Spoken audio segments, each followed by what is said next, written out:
ആര് ബോൾ ചെയ്യുമ്പോഴാണ് ഏറ്റവും ഒരു ഭയപ്പാട്? ഓപ്ഷൻസ് ഉണ്ടോ? ഏ ഓപ്ഷൻസ് ഉണ്ടോ? ഇല്ലേ. No options. എനിക്ക് എതിരാളികളെന്ന് വെച്ചാൽ കുറേ പേര് കളിച്ചിട്ടുണ്ട്. അപ്പോൾ കുറേ ടഫായിട്ടുള്ള ബോളേഴ്സും ഉണ്ട്. പക്ഷേ ഏറ്റവും ടഫായിട്ട് തോന്നിയ ഒരു ഇതെന്ന് വെച്ചാൽ ഞാൻ ബാറ്റ് ചെയ്യുമ്പോൾ എൻ്റെ ഏറ്റവും അടുപ്പമുള്ള ഒരാൾ ബോൾ ചെയ്യാൻ വരുമ്പോൾ എനിക്ക് ചെറിയൊരു മനസ്സ് ഒന്ന് മാറിപ്പോറുണ്ട്.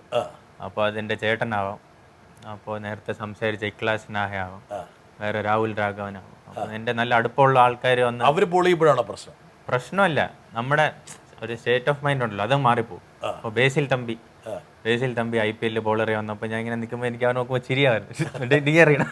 അപ്പോൾ അതൊക്കെ ഒരു ഭയങ്കര, അപ്പോൾ എന്നിട്ട് ആ മനസ്സിനെ മാറ്റി നോർമൽ ഒരു മനസ്സിൽ കൊണ്ടുവരുന്ന ഭയങ്കര ചാലഞ്ചിങ് ആയിട്ടുള്ള കാര്യമാണ്. അപ്പോൾ അത് എനിക്ക് ഭയങ്കര ടഫായിട്ട് തോന്നിയിട്ടുണ്ട്. നല്ല ഫാസ്റ്റ് ബൗളേഴ്സൊക്കെ നല്ല ബൗൺസറൊക്കെ എറിയുന്നവന്മാരൊക്കെ വന്നിങ്ങനെ മുമ്പിൽ നിൽക്കുമ്പോൾ തന്നെ നമുക്കൊരു ചെറിയൊരു പേടി വരുമെന്ന് പല ബാറ്റ്സ്മാൻമാരും പറയാറുണ്ട്. ആ ഒരു അവരുടെ ആകാരം, അവരുടെ രൂപം, മറ്റൊക്കെ ആ ഒരു അതൊക്കെ നമുക്ക് മറ്റേ വീരവും വാശിയും അപ്പോഴാണ് നമ്മുടെ മറ്റേ ഉള്ളിലുള്ള മറ്റേ ബാറ്റ് അടിച്ച് പൊട്ടിക്കുന്ന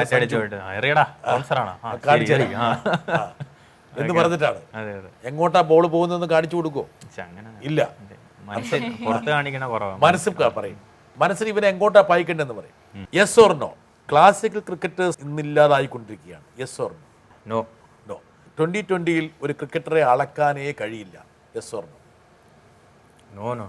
അളക്കാം, പിന്നെ അളക്കാം. ക്രിക്കറ്റിൽ ഗോഡ് ഫാദർ ആവശ്യമാണ്. Yes or no? No. No, ആവശ്യമില്ല. സത്യമാണോ സഞ്ജു? ഞാനിതാണ് വിശ്വസിക്കുന്നത്. അപ്പം നോ ആണ്. അപ്പം നോ ആണ്. ക്രിക്കറ്റിൽ ഒരുപാട് പേർക്ക് ഗോഡ് ഫാദേഴ്സ് ഉണ്ടായിട്ടുണ്ട്. Yes or no? യെസ്.